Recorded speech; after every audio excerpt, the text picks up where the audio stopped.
সুপ্রিয় দর্শক, গত পর্বে আমরা জেনেছিলাম মনিটরি পলিসি বা আর্থিক নীতি কিভাবে বাজারে টাকা নিয়ন্ত্রণ করে, যা মূলত দেশের কেন্দ্রীয় ব্যাংক পরিচালনা করে। কিন্তু আজ আমরা জানবো অর্থনীতির আরেকটি প্রধান চালিকা শক্তি নিয়ে, যার নিয়ন্ত্রণ সরাসরি সরকারের হাতে থাকে, আর সেটি হলো ফিসক্যাল পলিসি বা রাজস্ব নীতি। সহজ কথায় বলতে গেলে ফিসক্যাল পলিসি হলো সরকারের আয় এবং ব্যয়ের একটি সুনির্দিষ্ট ও কৌশলগত পরিকল্পনা। একটি দেশে চালাতে গেলে সরকারের প্রচুর টাকা প্রয়োজন হয়, আবার দেশের অর্থনৈতিক পরিস্থিতি শান্ত রাখতে সেই টাকা খরচও করতে হয়। এই পুরো হিসাবটাই হলো ফিসক্যাল পলিসি।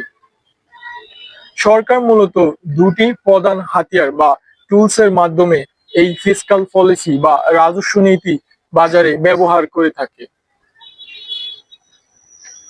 প্রথম হাতিয়ারটি হলো ট্যাক্সেশন বা কর ব্যবস্থা, যার মাধ্যমে সরকার দেশের সাধারণ মানুষ এবং বড় বড় কোম্পানিগুলোর কাছ থেকে টাকা বা রাজস্ব আয় করে।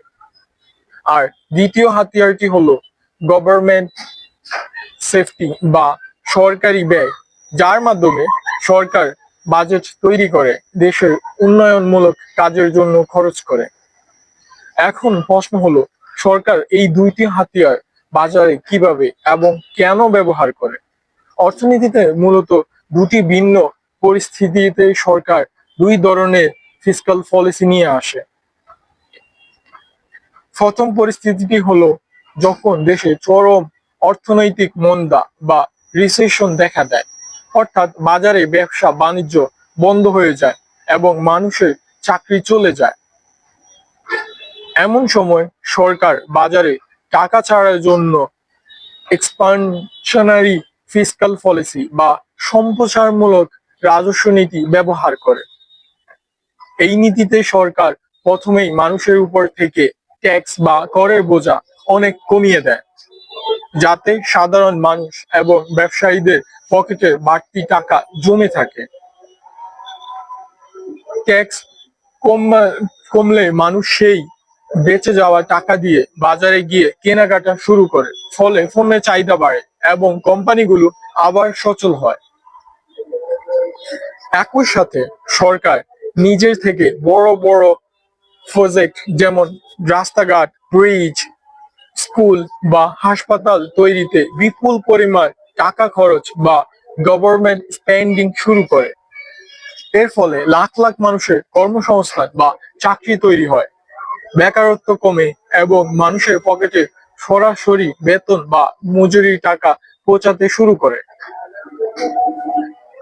আর দ্বিতীয় পরিস্থিতিটি হলো এর উল্টো, যখন বাজারে টাকার প্রবাহ অতিরিক্ত বেড়ে যায় এবং জিনিসপত্রের দাম সাধারণ মানুষের নাগালের বাইরে চলে যায়, যাকে আমরা ইনফ্লেশন বা মুদ্রাস্ফীতি বলি। এই পরিস্থিতিটি সামাল দিতে সরকার কন্ট্রাকশনারি ফিসক্যাল পলিসি বা সংকোচমূলক রাজস্ব নীতি বাজারে প্রয়োগ করে। তখন সরকার হুট করে ট্যাক্সের পরিমাণ অনেক বাড়িয়ে দেয়, যার ফলে সাধারণ মানুষ ও কর্পোরেট প্রতিষ্ঠানগুলো পকেট থেকে টাকা সরাসরি সরকারি তহবিলে চলে যায়। মানুষের পকেটে টাকা কমে গেলে তারা অপ্রয়োজনীয় কেনাকাটা বন্ধ করে দেয়, বাজারে পণ্যের চাহিদা কমে আসে এবং জিনিসপত্রের দাম আবার স্বাভাবিক হতে শুরু করে।